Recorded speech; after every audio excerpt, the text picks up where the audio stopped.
Alright, welcome back to Couch Collectibles. Hope you guys are having an awesome day. As always, let's just hop right into it. We have a 1964 90% silver dime here that is graded at a mint state 65. By the way, anybody that's new, I have coin grading videos. The coin grading scale goes up to 70. A 70 is the best grade you can possibly get. Now, this coin does have a mint error. The coin has been broad struck, which you can see around the rim of the coin. Very obvious mint error. This coin ended up selling for a little over $70 at auction. Next up is a much more expensive coin. This coin here sold for $780. All because of its mint error, of course. The coin here, you'll see that textured look here on the obverse of the coin. That's because the obverse of the coin here was struck through a piece of cloth. So always pay attention to your coins. You never know what you might have. $780.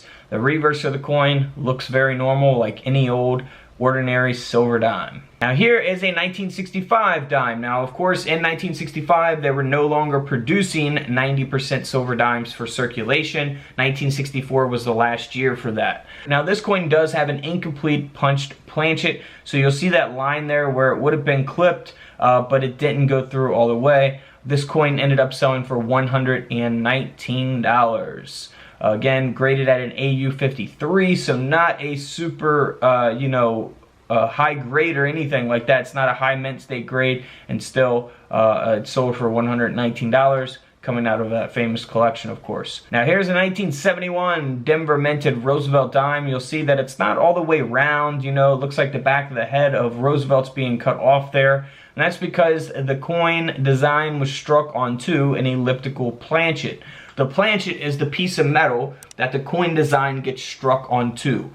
So you can find a blank planchet where it's just, a dime without the design on it, or a penny without the design on it. So it's like the coin design was never struck onto it, a blank planchet. This is an elliptical planchet, and this coin sold for over $150. Here's a 1973 Lincoln cent that was struck onto a Roosevelt dime.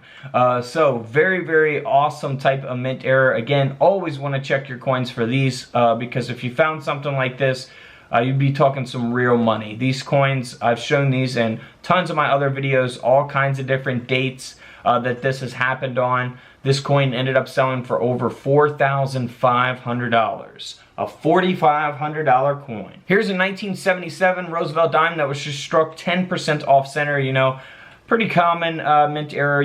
Some of these can be valuable on certain dated coins and certain grades. But for this coin here specifically, this coin only sold for $35 at auction, graded by PCGS. Here's a 1978 S proof dime. So this is the coins that you will find in your proof set. And it does have a mint error. The coin has clashed dies, so always inspect your proof coin sets for things like this. You can see over here by Roosevelt's nose, you'll see the lines there. That is the reverse design coming through here on the obverse of the coin. You'll see it on the back of his head and neck as well.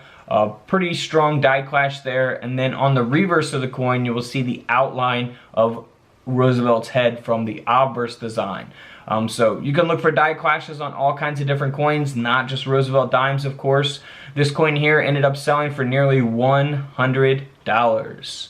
$100 for 10 cents. Now here's a 1995 Roosevelt dime. Looks very normal on the reverse of the coin, but as we flip the coin over, you'll see on the obverse, it looks like it's copper, and that is the inner copper layer of the coin because it is missing the outer clad layer on the obverse of the coin here. This coin, graded by NGC, ended up selling for $75 at auction. Now here is a 1995 Roosevelt dime, getting more modern here.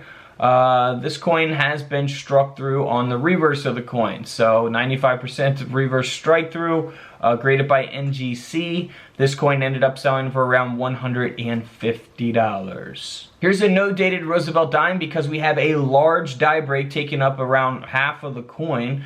Very, very nice mint error here. I mean, this is incredible. Looks like it also has a strong die clash as well. Man, that is amazing. So always pay attention to your coins. You never know what you might find out there. This dime ended up selling for $660. Awesome die break there, also referred to as a cud. So if you see these and I say cud, die break, same difference. Alright, here is a no-dated Roosevelt Dime that looks like it is an extremely damaged coin. However, it is a mint error coin that sold for over $190. So we have a detached elliptical layer here from an elliptical clipped planchet. So, unbelievable, man. Awesome no-dated coin there, $192.